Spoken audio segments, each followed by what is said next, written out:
नमस्कार। आचार्य क्लासेस में मैं कृष्ण अवतार आपका स्वागत करता हूं। मैं आज आपके लिए टैली के बारे में क्लास लेकर आया हूं और टैली के बारे में बताऊंगा। तो शुरुआत करते हैं टैली के बारे में। अब आप टैली के बारे में क्या जानते होंगे?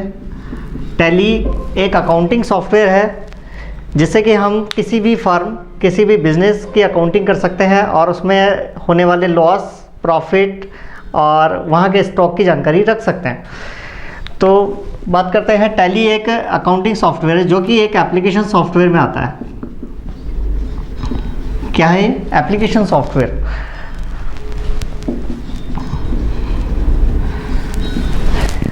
जैसे कि आपने देखा होगा, अकाउंटिंग में अकाउंटिंग करते वक्त कुछ चीज़ों का ध्यान रखा जाता है। जैसे एक टर्म्स चलती है कि पहले लिख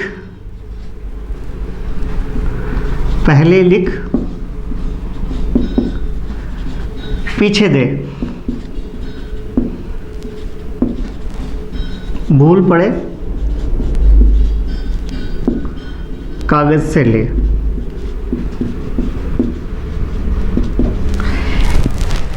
इसका क्या मतलब है कि बिजनेस में जब भी कोई ट्रांजैक्शन किया जाता है, अगर वह उधार हो रहा है, तो अकाउंट का नियम कहता है कि पहले उस ट्रांजैक्शन को आपकी बुक्स में लिखा जाना चाहिए, ताकि जब हम कभी भूल जाएं तो वहाँ से देखकर हम उस व्यक्ति से अपना पेमेंट ले सकें। अब ये कैसे किया जाता है? अकाउंट्स के अंदर कुछ नियम है, कुछ टर्मिनोलॉजी है। उस टर्मिनोलॉजी के बारे में आज हम पढ़ेंगे।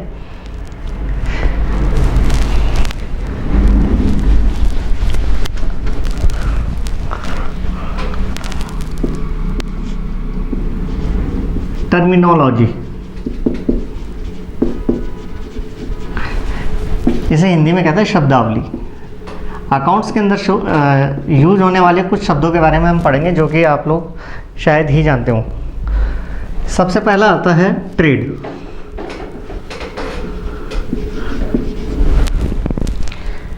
ट्रेड का मतलब होता है व्यापार। व्यापार क्या होता है कि हम किसी भी, जैसे पेन है, पेन को हमने मार्केट से ख़रीदा और कुछ प्रॉफिट या लाभ जोड़कर, यूँ कहें कि कुछ लाभ जोड़कर सामने वाले कस्टमर को बेच दिया, तो वो होता है ट्रेड। जैसे हमने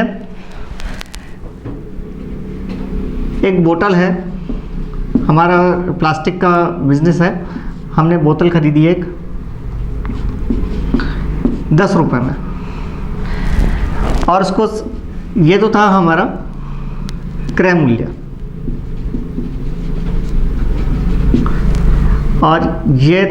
और इसको बेचा 12 रुपये में, ये विक्रय मूल्य। तो ये क्या हुआ? ट्रेड। कि हमने एक जगह से माल खरीदा और ग्राहक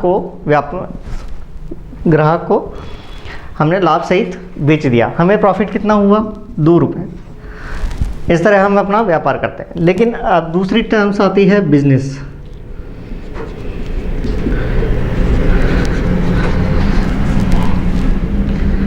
इसका अर्थ होता है व्यवसाय।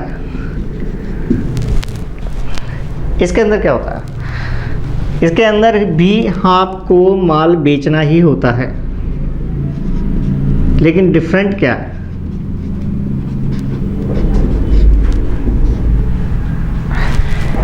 डिफरेंट इसके अंदर होता है कि यहाँ माल बना बनाया है, जबकि इस बोतल की ब्रांडिंग किसी अदर कंपनी की है।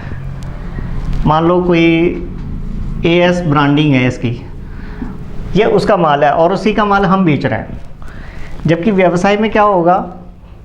ये बोतल हमारे यहाँ बनेगी, ये बोतल मैन्युफैक्चरिंग हमारे यहाँ होगी।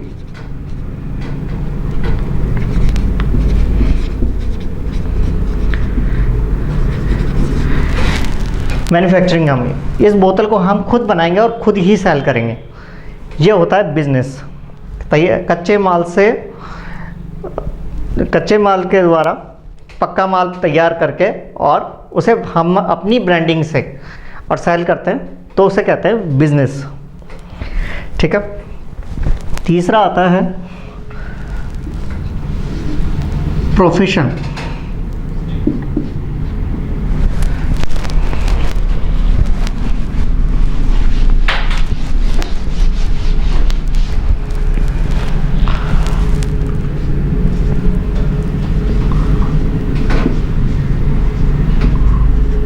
प्रोफेशन, पेशा। ये क्या होता है? पेशे में किसी वस्तु का विक्रय नहीं किया जाता। पेशे में यूज किया जाता है मतलब नॉलेज। इसमें क्या होता है कि हमें किसी विशेष ज्ञान की या विशेष नॉलेज की ज़रूरत पड़ती है। जैसे कि हम बात करें, एक डॉक्टर होता है। अब डॉक्टर कोई सामान नहीं बेचता है, ना कोई सामान बेचकर कोई प्रॉफिट कमाता है। डॉक्टर अपनी सर्विस देता है। क्या देता है वो? सेवा, सर्विस। इससे उसको अर्निंग होती है। दूसरा होता है इंजीनियर। इंजीनियर अपने नक्शे बनाता है या फिर कुछ डायग्राम्स बनाता है। वो इंजीनियर है, उसने इंजीनियरिंग की पढ़ाई की है, इसलिए वो वहाँ से अर्निंग कलेक्ट कर सकता है। एक टीचर है। टीचर कोई सामान नहीं बेचता, टीचर अपनी सेवा देता है, या टीचर पढ़ाने से उसको अर्निंग होती है। तो ये होता है प्रोफेशन। आगे चलते हैं। अब आपको पता होगा कि बिजनेस स्टार्ट करने के लिए सबसे पहले हमें कुछ पैसा लगाना होता है व्यापार में। उसे कहते हैं कैपिटल। कैपिटल को हिंदी में क्या बोलते हैं? पूंजी। व्यापार प्रारंभ करने के लिए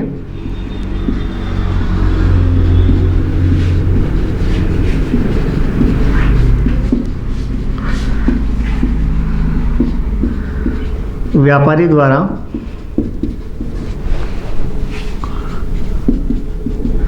लगाई गई प्रारंभिक राशि पूंजी कहलाती है।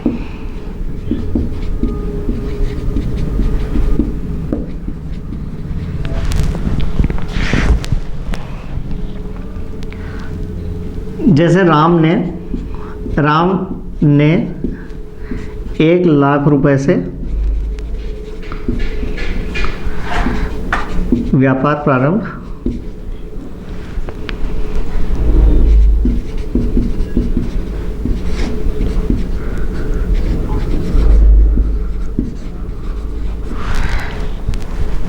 अब ये राम तो है व्यापारी। ये कौन है? व्यापारी।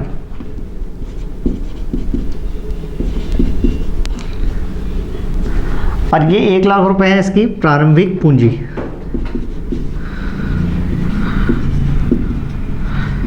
क्लियर?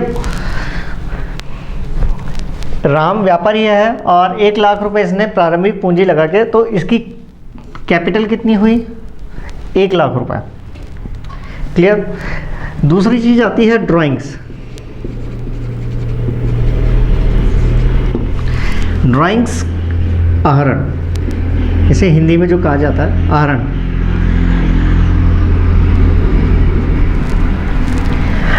आहरण की बात करें तो आहरण क्या होता है? जैसे कि अब इसने 1 लाख रुपए राम ने लगाया। अब राम के द्वारा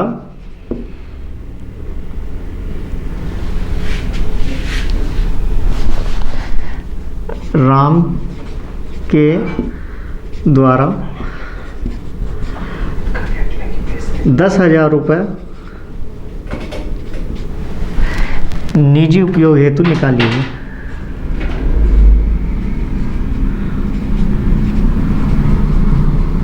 हेतु निकाले।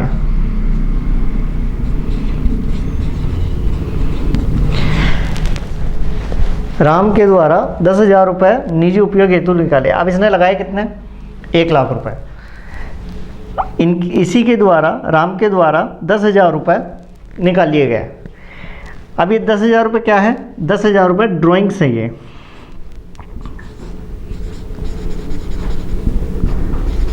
ये ड्राइंग्स है। किस में से लेस होगा? 1 लाख में से। 1 लाख रुपए इसने व्यापार में लगाया था, जिसने 10,000 रुपये अपनी ज़रूरत पड़ी तो निकाल लिया। निकालने के बाद जो कितनी बची आपकी कैपिटल? 10,000 माइनस 1 लाख माइनस 10,000, तो 90,000 रुपये ये बच गया। क्लियर? आगे चलते हैं।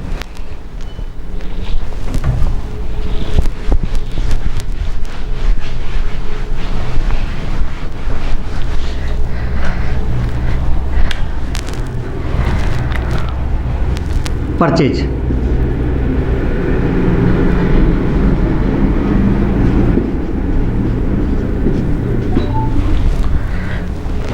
परचेज मतलब खरीदना। जब व्यापार में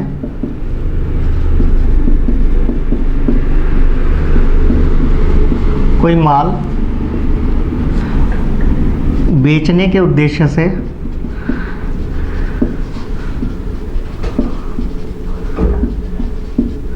खरीदा जाता है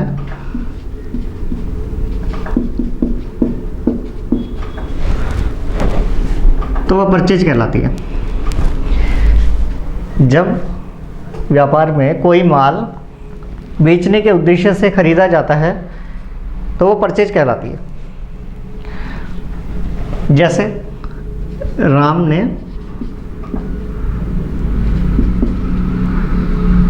2,000 रुपये का माल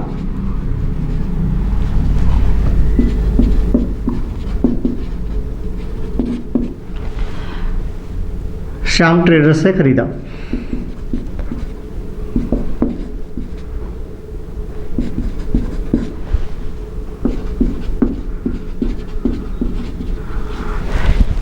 okay, sales sorry purchase return. जिस तरह से परचेज किया हमने, पुनः बेचने के उद्देश्य से जो माल खरीदा गया था, उसी में से अगर कोई माल खराब निकल जाता है या फिर कम निकल जाता है या फिर कोई भी कारण होता है जिसे हमें कि माल वापस करना होता है, जिसे हमने खरीदा है, अगर आप उसे माल वापस कर रहे हैं तो ये टर्म्स होगी आपकी परचेज रिटर्न। परचेज रिटर्न तात्पर्य क्रय वापसी।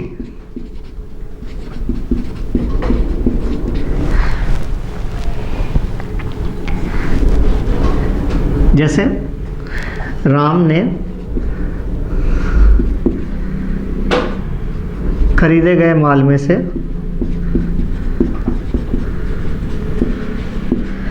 500 रुपये का माल लौटाया।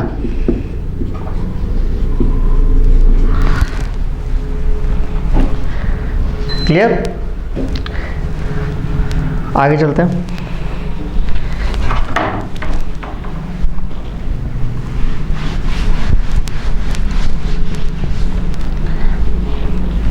सेल्स। सेल्स अर्थात विक्रय, बेचना।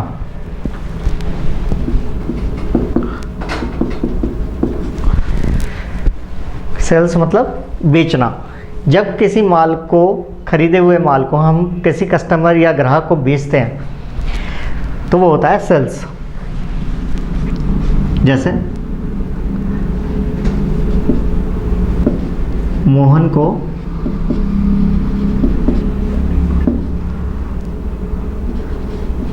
₹500 का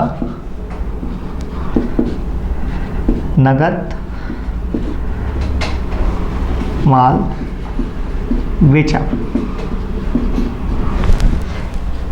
यह सेल्स उधार भी हो सकती है, नगद भी हो सकती है। अगर प्रविष्टि के अंदर नगद लिखा हुआ है तो इसका मतलब नगद है। और यहाँ अगर ऐसा होता, मोहन को ₹500 का माल बेचा, इसका मतलब है उधार माल बेचा। अगर मैं यहाँ नगद लिख देता हूँ तो इसका मतलब है कि मोहन को नगद माल बेचा है, उसने कैश पेमेंट किया। इसी तरह सेल्स रिटर्न होती है।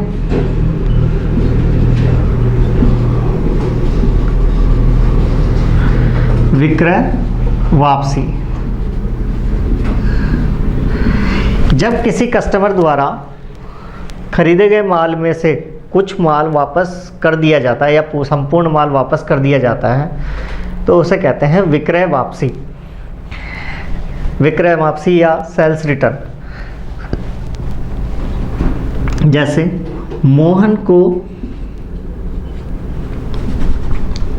मोहन के द्वारा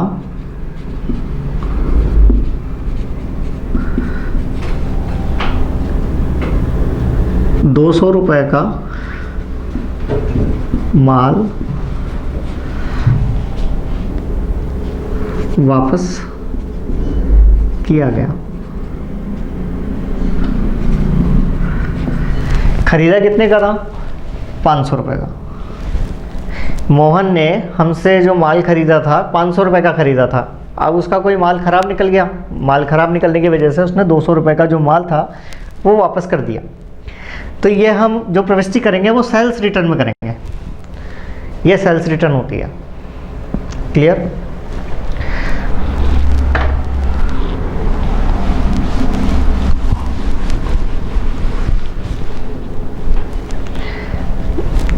अब आते हैं डेटर्स, देनदार।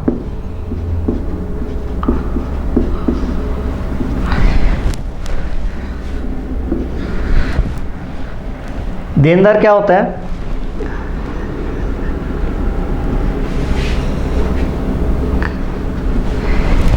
देनदार मतलब ऐसे व्यक्ति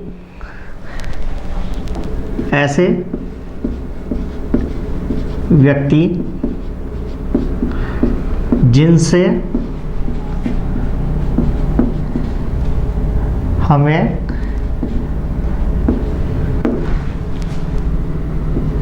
पैसा प्राप्त होना।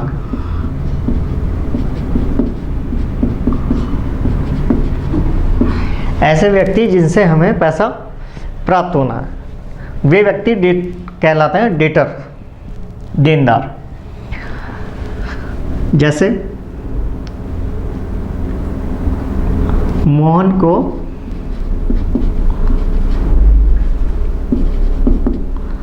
₹500 का उधार माल बेचा।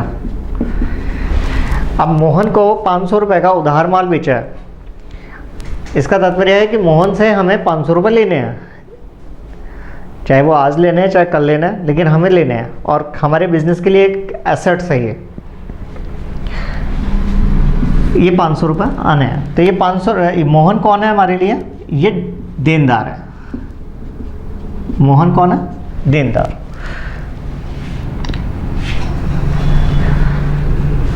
इसी तरह से क्रेडिटर, लेनदार। जब हमसे कोई ग्राहक उधार माल ले जाता है तो वो डेटर होता है, लेकिन हम भी अगर हमारे जो सेल्समैन होता है उनसे उधार माल खरीदते हैं तो वो क्रेडिटर होते हैं।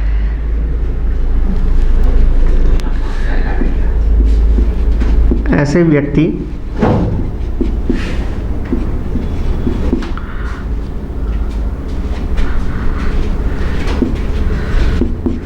जिनको हमें पैसा देना है वे लेनदार कहलाते हैं।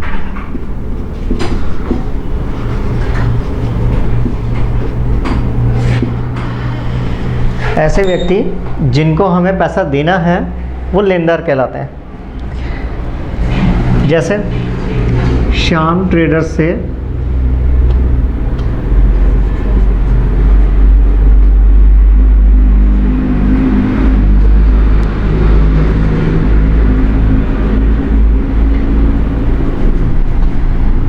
1000 का माल खरीदा। अब श्याम ट्रेडर्स से जो हमने माल ख़रीदा है तो श्याम ट्रेडर्स को पेमेंट करना है। अब वो कभी भी करना है, चाहे आज करना है, चाहे 1 महीने बाद करना है, चाहे साल भर बाद करना है, लेकिन हमें उसको पेमेंट करना है। जब तक उसका पेमेंट नहीं करेंगे तब तक वो हमारे लिए क्रेडिटर है। तो ये श्याम ट्रेडर्स क्या हुआ? क्रेडिटर।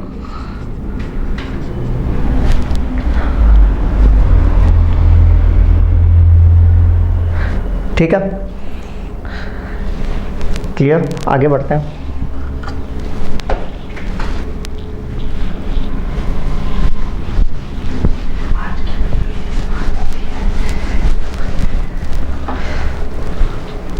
ठीक है, ये टर्मिनोलॉजी आपने पढ़ी और इसे वापस से आप अपने एंड पर प्रैक्टिस करें और आगे की क्लास में कंटिन्यू करूँगा अब आगे की टर्मिनोलॉजी के साथ। तो यहाँ तक के लिए धन्यवाद।